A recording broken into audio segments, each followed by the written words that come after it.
Welcome to our channel. ఇప్పుడైతే మనకి వినాయక చవితి హైదరాబాద్ లో 9 days 11 days అలా చేస్తారు కదా.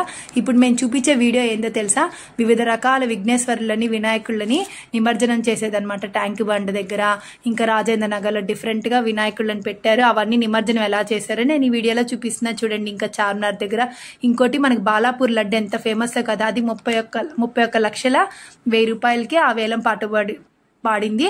ఇంకోటి బండ్లగూడ జాగీర్ దగ్గర అదైతే 1.87 crores కి ఆ లడ్డు అధికంగా హైదరాబాద్ లో ఫస్ట్ ఈసారి నిలిచిందనమాట ఆ లడ్డు. ఇంకోటి మనకి రేవంత్ రెడ్డి గారు చాలా హెల్ప్ చేశారు, వినాయకులను పెట్టడానికి చాలా సహకరించారు. ఈసారి వినాయక చవితి హైదరాబాద్ లో సూపర్ మస్తుగా హల్చల్ గా ఎలా జరిగిందంటే సూపర్ గా జరిగింది. ఈ వీడియో చూస్తే మీకు కూడా అది అర్థమవుతుంది. ఇంకోటి మనకి ఖైరతాబాద్ దగ్గర బాలాపూర్ దగ్గర ఇలా శ్రీరాముడితో పెట్టారనమాట విగ్రహం వినాయకుడిది, అదైతే ఎక్సలెంట్ గా ఉంది. ఇంకోటి మనకి ట్యాంక్ బండ్ దగ్గర ఏ రష్ లేకుండా ఎవరు జనాలు కొట్టుకోకుండా చాలా బాగా చేశారు రేవంత్ రెడ్డి. దానికైతే అందరు అభినందనలు కూడా చెప్పారు.